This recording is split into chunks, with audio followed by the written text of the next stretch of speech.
Ninga ya True Grace TV. Majina langu ni Gideon Fadhili.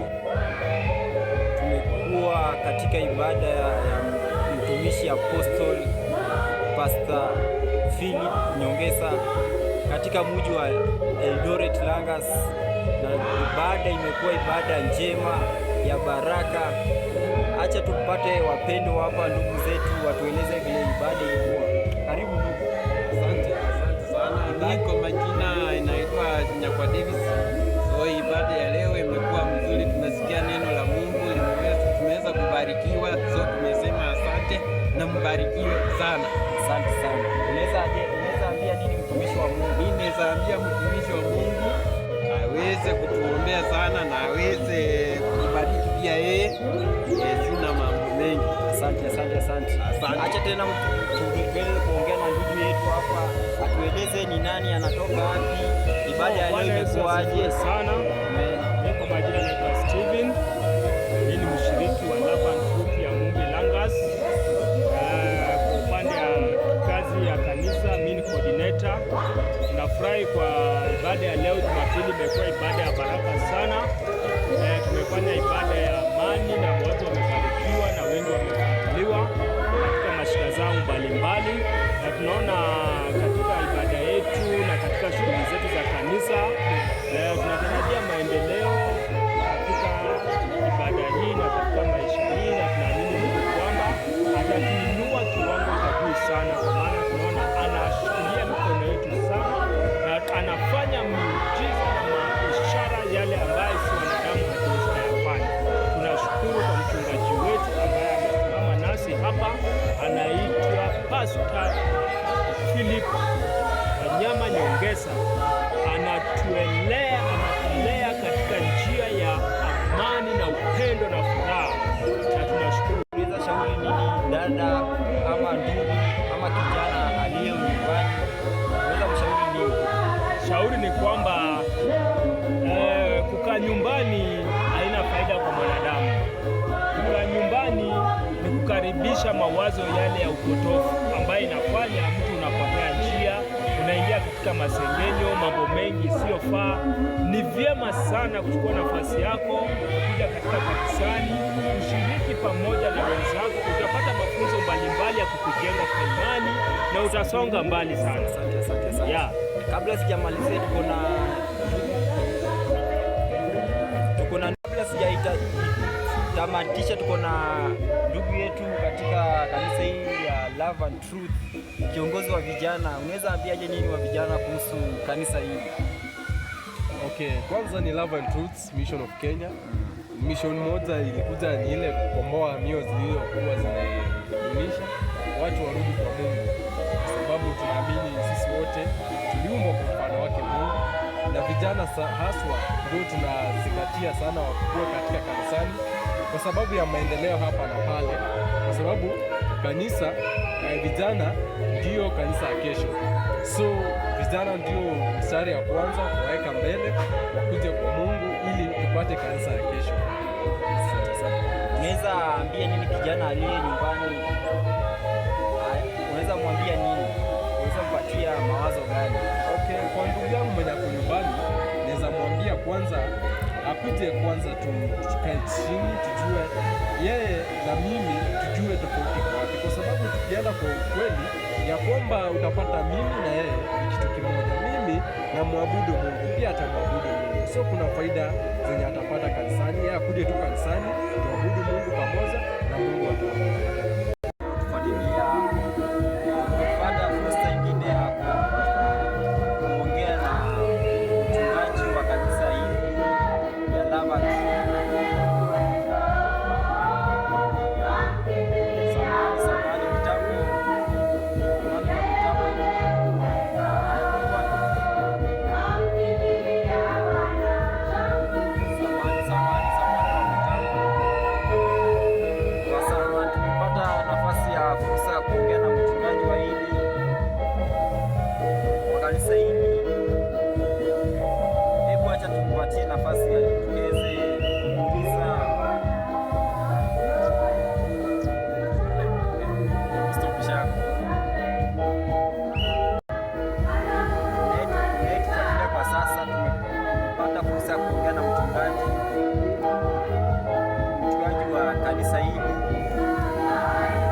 watu hapa ndio tuko tunaabudu Mungu tukingoja yeye abudu mara ya pili. Asante sana swali langu nataka kuuliza, ibada ya leo imekuwaje? Nimesikia ushuhuda nyingi sana na tena kwa mitandao umeweka vile ibada itakuwa ya siku ya leo. Ibada ya leo imekuwaje mchungaji? Ibada tunashukuru Mungu kwa sababu leo hata watu wamekuja tofauti sana, wengi Mungu amewaleta, na tunashukuru. Tumekuwa na ibada ya nguvu, baada ya uponyaji, baada ile ambayo ni ya baraka sana. Watu wamebarikiwa, hata mimi nami pia nimebarikiwa, na tumemuona Mungu katika njia nyingine ya kipekee leo kushinda ibada zingine zilizokuwa zinakuwa. Asante sana. Jumbe zinatiririka katika mtandao wetu, watu wanatamani kuja katika kanisa lako. Wanaweza kupata wapi mchungaji? Kanisa ni rahisi kupatikana ukiwa Eldoret Town, unapanda magari ya Langas Estate, inakufikisha mahali pa stage ambayo inaitwa Kona Mbaya. Ukifika Kona Mbaya, uliza tu mtu barabara yenye inaenda ya Mombi.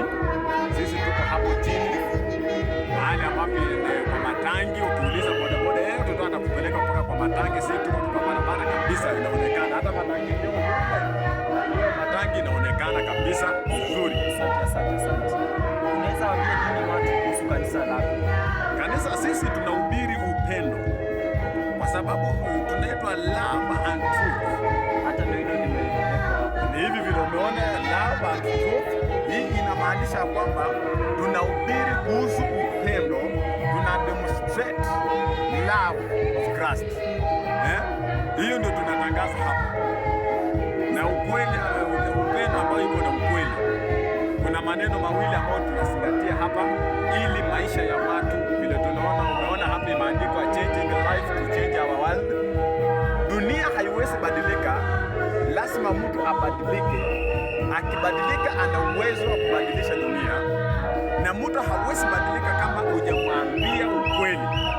Kwa hivyo sisi tunatangaza ukweli na pia tunamuonyesha upendo.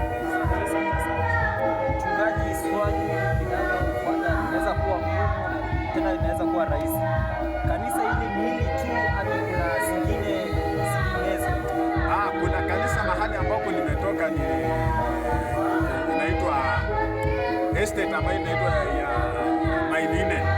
Hiyo ndio Mother Church, mahali ambapo mimi nimesaliwa na tukakuja hapa, na pia sasa hapa Mungu ametupea neema tukalea kijana wa hapa, tukamfungulia kanisa lingine. Sasa hili nalo pia limesaka zingine ya mahali ambapo inaitwa Nakuru. Tuko pale Nakuru pia. Mchungaji, kanisa hili liko hapa Kenya ni hata nje ya nchi? Iko kwa hii kanisa ni la mataifa. Iko Kenya, iko Uganda, Tanzania,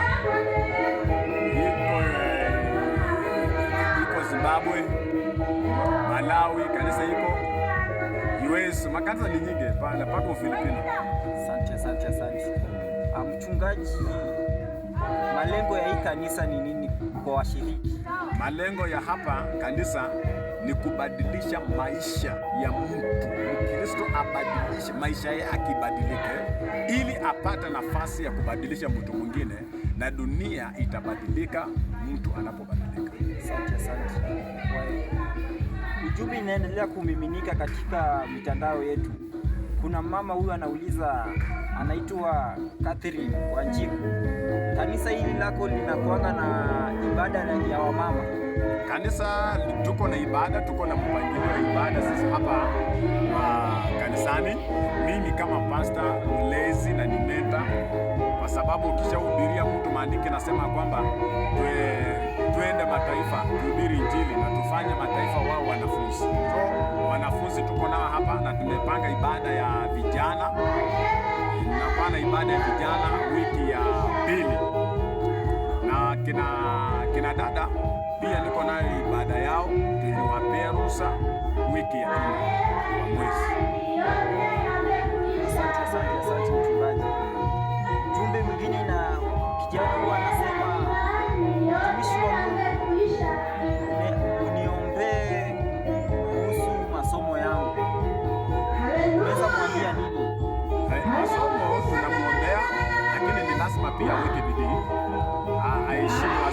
walilipa school fees pia ajitoe na aweke bidii. Sasa na akikuja kanisani, sisi naye tunaomba, tunamsupport na maombi, na Roho wa Mungu atamkumbusha, atampea hamu ya kusoma na atapita.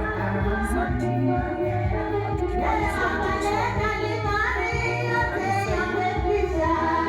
Kilomita ngapi huwa mji wa town ya Eldoret, katikati ya town ya Eldoret?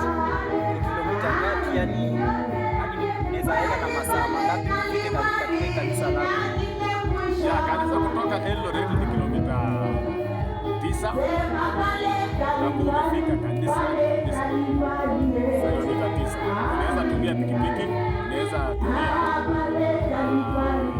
gari ya kawaida ya public. Wale wanaotoka mbali wanaweza lala na mbali, wanaweza lala ni kesho amkii baada, yani hakuna mbali wa kulala.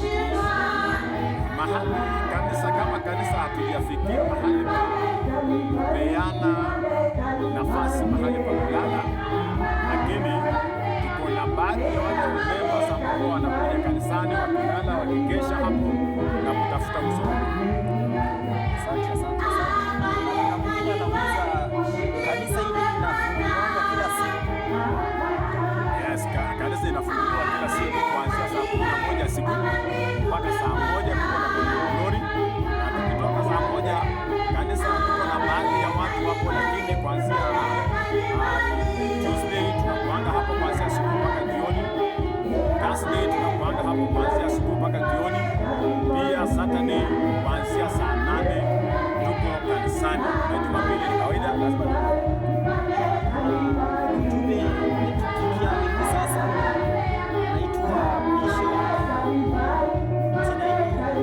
Andika tu Bishop, anauliza katika kanisa la Bwana na meza ya Bwana.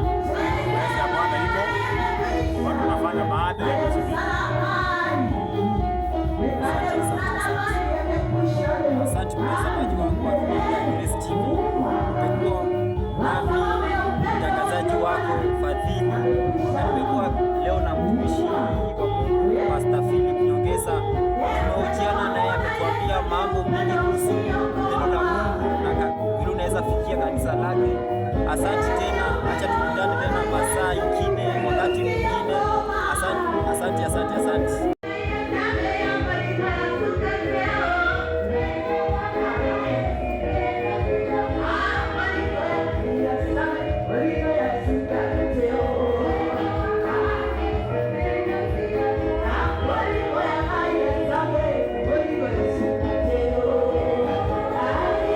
Hili ndio kanisa la mtumishi wa Mungu. Unaona ni ibada inaendelea, ibada ya pili inaendelea katika kanisa hili. Tunawakaribisha tena uweze kuungana na sisi katika ibada hii.